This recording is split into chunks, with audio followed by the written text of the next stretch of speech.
Welcome to Life by Design, episode 396.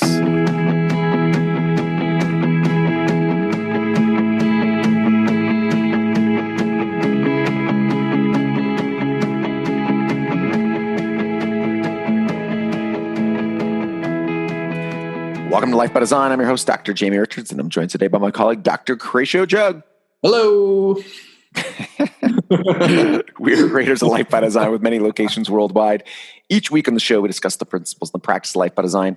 And today we're talking about sugar, but not necessarily sugar to your teeth, sugar to your spine. Now, we've said in the past that sitting to your spine is like sugar to your teeth, but it's interesting, watching some of this research come out. What we're actually saying today is that not only is sitting to your spine like sugar to your teeth, but sugar to your teeth is also like sugar to your spine. It's a mouthful. It's a mouthful. Well, let's talk about that. I think we were talking before in the pre-show just about how it's easy for people to grasp, or easier to grasp, that physical stress can damage the spine, right? Yep. You get the idea. I'm in a car accident, things get knocked around, there's whiplash injuries, prolonged sitting. I think people understand that, sports injuries. And so they get the idea of, structure to structure.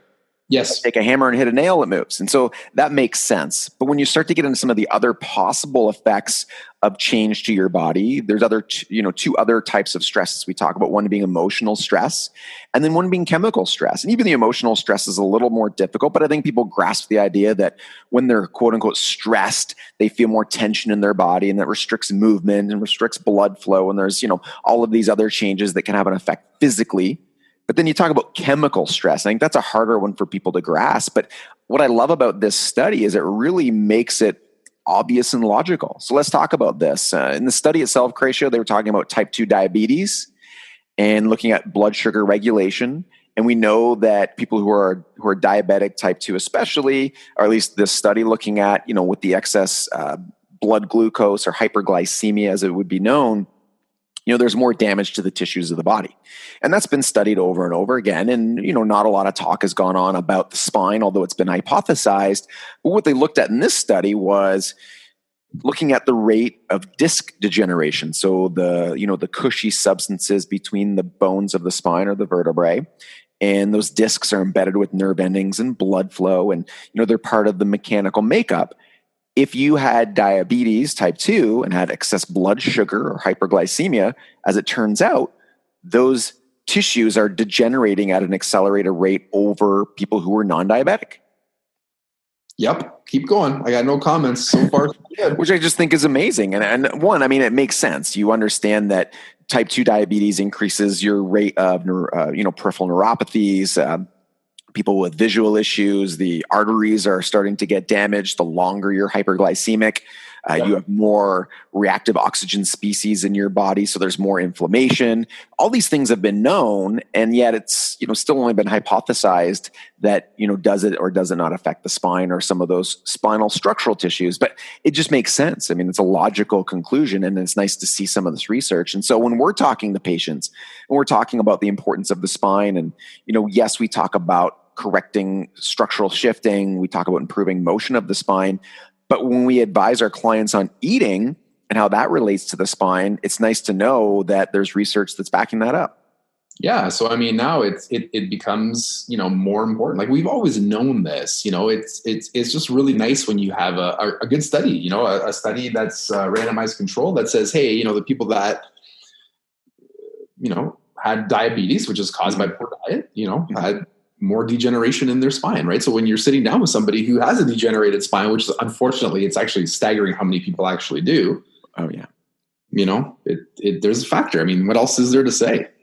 Well, one of the things, I'm just kind of reviewing our show notes and what we want to get across to people listening in. Obviously, I think that one of the things that goes undiscussed when people go to a lot of chiropractors or healthcare providers when they're dealing with a mechanical health problem is diet. We've talked about this, at length with all of our patients, that what you eat has an effect on your tissues, has an effect on your recoverability, on healing and repair. And so, sure, it's great that you come and see us, and it's great that we correct the structural shifting.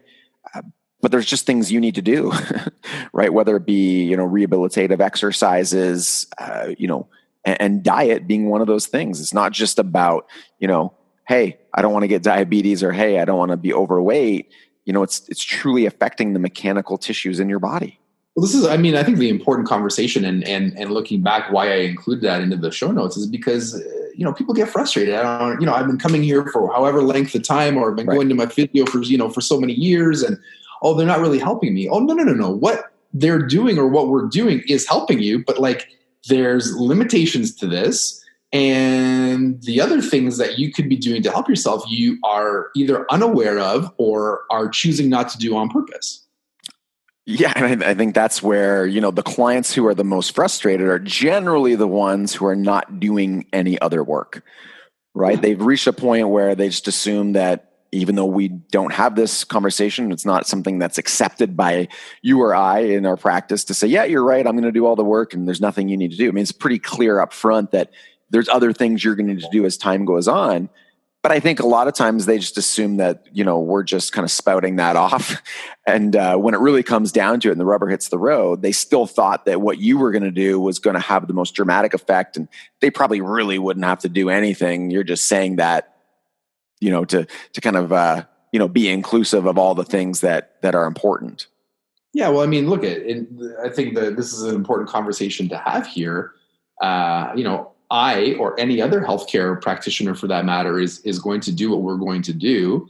And if it's a measure that is going to improve your health or get, or structured towards improving your health, like chiropractic is, it is going to improve your health.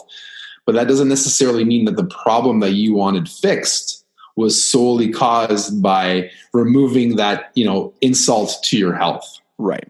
And even if that insult to your health was, not caused, let's say, for example, by diabetes mellitus, right? So we're not saying type 2 diabetes is causing a shift in your spine, although based on this, it wouldn't be, out there to say that long-term degeneration in certain areas of your spine wouldn't change structure elsewhere. But I think what we're saying is that regardless of the original cause of the structural problem, there's other factors because you're dealing with a body that has, a million different components that are all integrating together. And so you can't just address the original problem, at least not unless you address it almost immediately, right? Like we take, for example, a young child that comes into the practice with a shift. That problem is very short term. It hasn't been there a long time. It's easily correctable.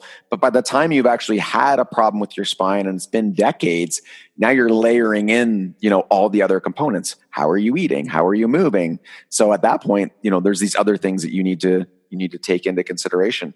I was just thinking, when you gave me this episode, something even for myself, that I've been doing, and I know people can't see us, even though we can see each other, and this is probably something for another podcast, but I've been actually blood sugar testing. Oh, cool. Yeah. Test, don't guess, right? Yeah. And so something I've been doing for about a month now is I went and I bought a glucometer. Nice. So I invested in a glucometer and I take my blood, 2 to 3 times a day in the early stages as a baseline to see. It was actually shocking. It was amazing, and it's been amazing. And, the take home for me is that, a lot of times, even though we're following the blueprint very well and we're doing a lot of the things that we would advise people to do, knowing the numbers and having measurements around your body is far more reliable than how you feel. And I know we've been saying this is, we're preaching to ourselves here. We've been saying for a decade, symptoms are not a good criteria. How you feel is not a good indicator of health. I would have assumed when I did my first levels, I'd wake up in the morning and I would assume I'd have amazing, blood sugar regulation.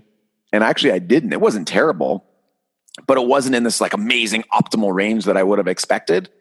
And so once I found a baseline, then I have my trigger number, which is saying, okay, once I drop enough below that baseline and I assess, am I actually hungry?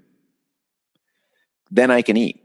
And it's honestly, I can't even get into how amazing it's been for the last 4 weeks. I can't believe the results. It's blowing my mind. But here's my point. When it comes to blood sugar regulation, a lot of people listening to the podcast, you're going to assume that it's fine, right? Well, I don't have diabetes, right? I get my blood tested. I go to the doctor. I don't have diabetes. But that is not a good indicator as to whether your blood sugar regulation is healthy, right? That's not a baseline to say, well, I'm under 6, so I'm not diabetic or pre-diabetic. right? I mean, it doesn't mean between 5 and 6 is good or 5.5 and 6 is good. Well, it's context dependent, right? Exactly. And with all this information, the fact is you're in this in-between range. It's still deteriorating your spinal tissues and other tissues. Just because you feel fine does not tell you that that's not happening. Yeah, I think the part B to this conversation, which because of the way that you think that other people might is medicine gets into, and again, this is not anything against medicine, but it's the nature of what it is, right? So medicine is, you have XYZ that's bad, you don't have XYZ that's good, where you're talking about functionality. So blood sugar is something that's a dynamic, changeable. For sure. Right? So it's not like, oh my God, my blood sugar is 14, I'm diabetic. You have to realize the context, right? Like if you ate cookies, Totally. It's going to be up, right? So it's the same thing with blood pressure. I think that's one of the frustrating factors around blood pressure. I've always been really amazed at how, well, your blood pressure is 150 over 100, so we got to get you on some pills. Right. Yeah, but I just worked out, right? Or I'm super nervous to be here. Like you're making me nervous, right? So we can't drop the context, which I think it's important that people listening in hear and consider. Yeah. No, for sure. And I think that the real take home here is that there's a lot of things, and we're obviously today talking about blood sugar regulation, hyperglycemia, and its effect on spinal discs. And we're extrapolating that to this general principle that, when things aren't in an optimal range or your body's not functioning optimally, there's something negative happening, right? There's an adaptation process and it's damaging things in your body. And some of that damage is going to be structural, it's going to be mechanical, and it's going to be in ways and in tissues that you wouldn't assume. I know a lot of people with diabetes, for an example, they just assume that it's affecting their health by making them overweight. And I mean, that's barely scratching the surface. There's, or vice versa, they're overweight and hence, they've become diabetic because of the dysregulation in blood sugar. But the point is, health is, as you said, more about creating an optimally functioning environment and figuring out and assessing, is what I'm doing, are my day-to-day action steps, are they actually guiding me towards, an extreme or just even an acceptable level of health, or am I moving in the wrong direction and can't feel it? And I think that's the scary part. And hopefully that's what people take listening in, is there's a lot of things happening in your body that you don't know. That's the thing that I think should be shocking to people. There's things that you cannot feel that are happening in your body right now. And, unless you're finding ways to test and measure those things, then you're going to be, subject to the consequences. Totally agree. Yeah. So guys, go to the show notes. We'll put the research study in there. Also put the link to a free 30-day challenge, as well as the Eat by Design book, so you can go and start some of these processes for yourself. And if you love this stuff, then just keep listening to the podcast. Do us a favor, share it. Something actually we haven't asked people in a long time. Go leave a review. I know we probably got tons of new listeners on the podcast. We never offer a cookie to people. Can you just take a cookie and go leave us a review if you love the podcast? That'd be fantastic. Go to lifebydesign.com/podcast. Find today's episode, and thank you for joining the drive to 1 million families worldwide living life by design.